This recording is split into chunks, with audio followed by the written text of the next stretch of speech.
नमस्कार, आप सबका स्वागत है मेरे इस चैनल पे। हे श्रद्धालु भक्तजनों, आज हम कथा सुनने जा रहे हैं श्री खीर भवानी माता की, जो कि कश्मीर की देवी है और जिनकी महिमा संपूर्ण भारतवर्ष में गाई जाती है। यह कथा केवल भक्ति की नहीं बल्कि धर्म की स्थापना और अधर्म के विनाश की कथा है। त्रेता युग के समय की बात है, जब लंका का राजा रावण अत्यंत बलवान और शिव भक्त था। रावण न केवल शिवजी का उपासक था बल्कि वह मां रगना देवी का भी परम भक्त था। उसने श्रीलंका में एक भव्य मंदिर बनवाया और देवी की प्रतिमा की प्राण प्रतिष्ठा की। प्रतिदिन वह मां की आराधना करता, उन्हें खीर का नैवेद्य अर्पण करता। इसी कारण देवी को वहां खीर भवानी कहा जाने लगा। किंतु समय बीतने के साथ रावण के भीतर अहंकार उत्पन्न हुआ।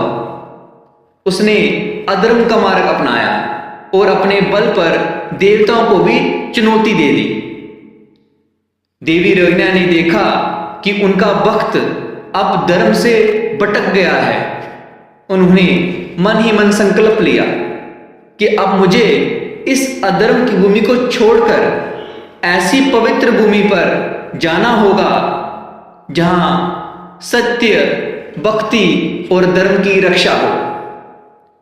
तब देवी ने पवन पुत्र श्री हनुमान जी को आदेश दिया, हे हनुमान, तुम मुझे इस लंका से ऐसी भूमि पर ले चलो जहां भविष्य में मेरे सच्चे भक्त मेरी आराधना करें।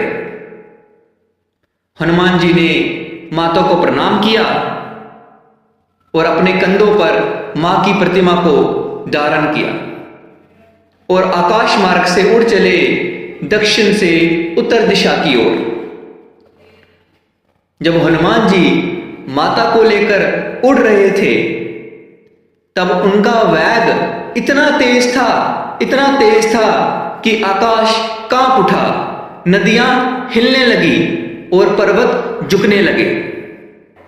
यह देखकर माता मुस्कुराई और बोली, हे हनुमान, तुम्हारा वेग तो अत्यंत प्रचंड है।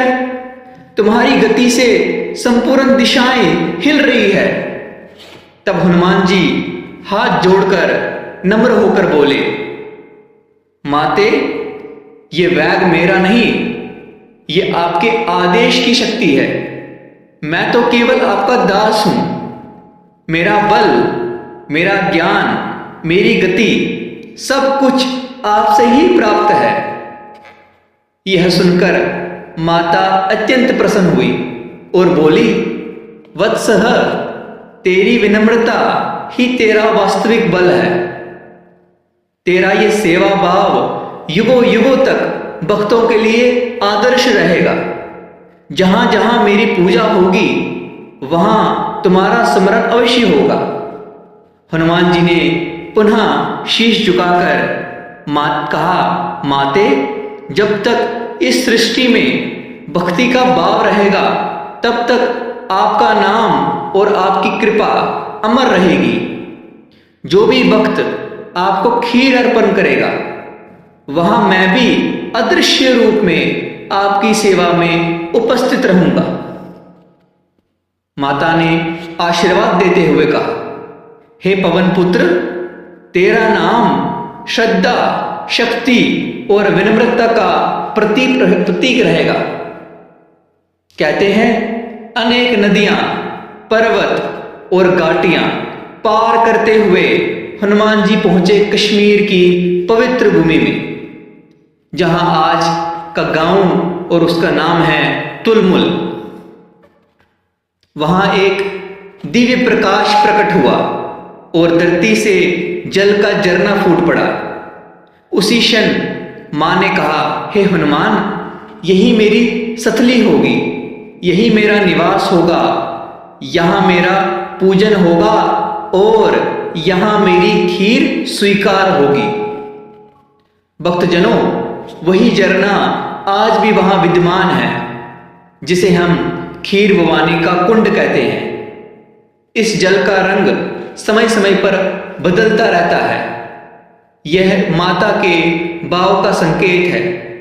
जब भक्तों का जीवन सुखमय होता है तो जल हल्का नीला या दुधिया होता है, और जब संकट आता है तो इसका रंग गहरा काला हो जाता है। जब भक्तों ने मां को प्रसन्न करने के लिए दूध और चावल से बनी खीर अर्पित की, तब माता प्रसन्न होकर बोली, जो भी मुझे खीर और सच्चे भाव से पूजा करेगा उसके जीवन से दुखों का नाश होगा। तभी से मां का नाम पड़ा श्री खीर भवानी। आज भी प्रत्येक वर्ष ज्येष्ठ अष्टमी की मास अष्टमी के दिन हजारों श्रद्धालु इस मंदिर में एकत्र होते हैं। कश्मीर के पंडित समाज के लिए यह केवल एक पूजा नहीं बल्कि आस्था, पहचान और आध्यात्मिक शक्ति का प्रतीक है। मां खीर भवानी की यह कथा हमें सिखाती है कि जब धर्म बढ़ता है तब देवी स्वयं अपने भक्तों के माध्यम से धर्म की रक्षा करती है, और यह भी कि सच्चा बल विनम्रता में निहित है।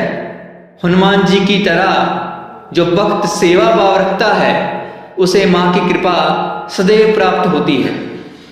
जय मां रागना देवी, जय मां खीर भवानी। यहाँ देवी सर्वभूतेषु शांति रूपेण संस्थिता। नमस्तस्यै नमस्तस्यै नमस्तस्यै नमो नमः।